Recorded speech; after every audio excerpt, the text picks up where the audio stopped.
The Mirror by Berdier Rayons, about a skilled fighter's showdown with his greatest enemy. The wind blew over the open plain, jostling the few trees within to move back and forth with the irritation of it. A young man in bright green turban approached the army and gave his chieftains terms for peace to the commander. He was refused. It was to be battle, the Battle of Ain Kalor. So the chief Imbez had to create his open defiance, and his horsemen were at war once again. Many times the tribe had moved into territory that was not theirs to occupy, and many times the diplomatic approach had failed. It had come to this at long last. It was just as well with Minderfrax. His allies may win or lose, but he would always survive. Though he had occasionally been on the losing side of a war, never once in all his 34 years had he lost in hand-to-hand combat. Two armies poured like jewel frothing streams through the dust, and when they met, a clamor rang out, echoing into the hills. Blood, the first liquor the clay had tasted in many a month, danced like powder. The high and low battle cries of the rival tribes met in harmony as the armies dug into one another's flesh. Minderfrax was in the element he loved.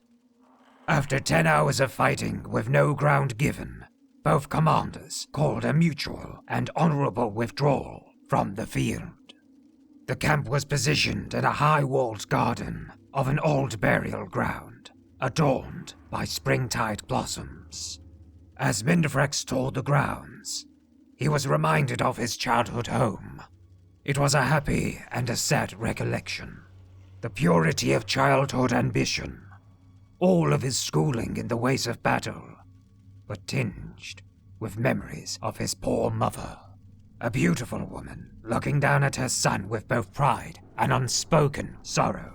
She never talked about what troubled her, but it came as no surprise to any when she took the walk across the moors and was found days later, her throat slit by her own hand. The army itself was like a colony of ants, newly shaken.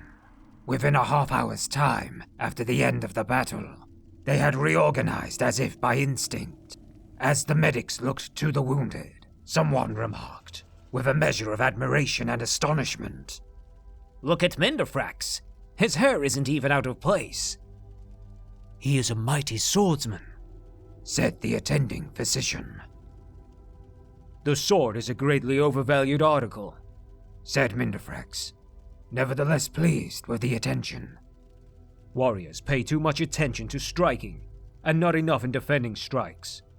The proper way to go into battle is to defend yourself, and to hit your opponent only when the ideal moment arises."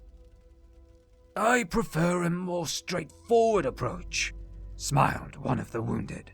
"It is the way of the horseman." "If it is the way of the Bajulze tribes to fail, then I renounce my heritage," said Minderfrax, making a quick sign to the spirits that he was being expressive, not blasphemous. "Remember what the great blade master Gaiden Shinji said.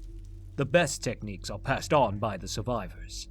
I have been in 36 battles, and I haven't a scar to show for them. That is because I rely on my shield and then my blade, in that order." "What is your secret?" "Think of melee as a mirror. I look to my opponent's left arm when I am striking with my right. If he is prepared to block my blow, I blow not. Why exert undue force?" Minderfrax cocked an eyebrow. "But when I see his right arm tense, my left arm goes to my shield. You see, it takes twice as much power to send force than it does to deflect it.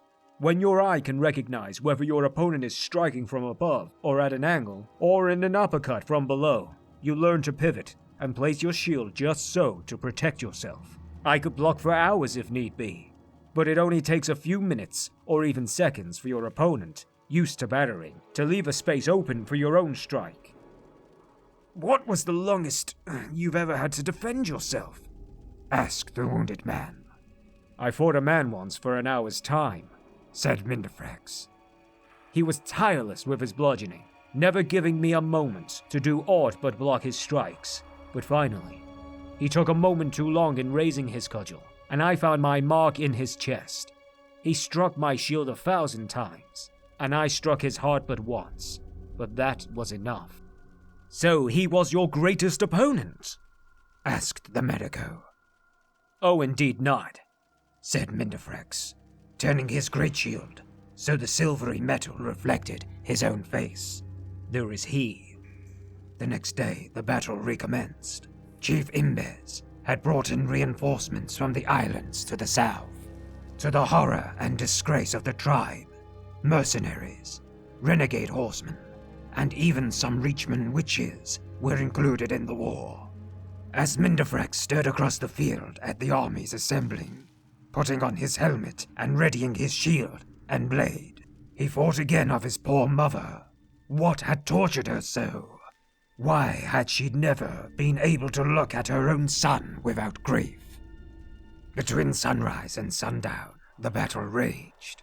A bright blue sky overhead burned down on the combatants as they rushed against one another over and over again. In every melee, Mindefrex prevailed. A foe with an axe rained down a series of strokes against his shield. But every one was deflected until at last Mindefrex could best the warrior. A spear maiden nearly pierced the shield with her first strike, but Mindefrex knew how to give with the blow, throwing her off balance and leaving her open for his counter-strike. Finally, he met a mercenary on the field, armed with shield and sword, and a helm of golden bronze. For an hour and a half they battled. Mindefrex tried every trick he knew. When the mercenary tensed his left arm, he held back his strike. When his opponent rose his sword, his shield rose too and expertly blocked. For the first time in his life, he was battling another defensive fighter, stationary, reflective, with energy to battle for days if need be. Occasionally, another warrior would enter into the fray, sometimes from Mindefrex's army, sometimes from his opponent's. These distractions were swiftly dispatched, and the champions returned to their fight. As they fought, circling one another, matching block for blow, and blow for block, it dawned on Mindefrex that here at last, he was fighting the perfect mirror. It became more a game, almost a dance, than a battle of blood. It was not until Mindefrex missed his own step, striking too soon, throwing himself off balance, that the promenade was ended. He saw, rather than felt, the mercenary's blade rip across him from throat to chest. A good strike, the sort he himself might have delivered. Mindefrex fell to the ground, feeling his life passing. The mercenary stood over him, prepared to give his worthy adversary the killing blow. It was a strange, honorable deed for an outsider to do, and Mindefrex was greatly moved. Across the battlefield, he heard someone call a name similar to his own.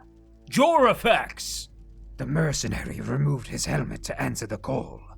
As he did so, Mindefrex saw through the slits of his helmet his own reflection in the man. It was his own close-set eyes, red and brown hair, thin and wide mouth, and blunt chin. For a moment, he marveled at the mirror, before the stranger turned back to him and delivered the death stroke. Jorafex returned to his commander and was well paid for his part in the day's victory. They retired for a hot meal under the stars in a garden by an old cairn that had previously been occupied by their foes. The mercenary was strangely quiet as he observed the land. "Have you been here before, Jorafex?" asked one of the tribesmen who had hired him. I was born a horseman just like you. My mother sold me when I was just a babe. I have always wondered how my life might have been different had I not been bartered away. I might never have been a mercenary. There are many things that decide our fate, said the witch. It is madness to try to see how you might have taken this turn or that in the world. There are none exactly like yourself, so it is foolish to compare. But there is one.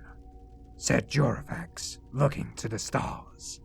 My master, before he set me free, said that my mother had twin sons when I was born. She could only afford to raise but one child, but somewhere out there is a man just like me, my brother. I hope to meet him. The witch saw the spirits before her, and knew the truth that the twins had met already. She remained silent and stared into the fire, banishing the thoughts from her head. Too wise to tell all.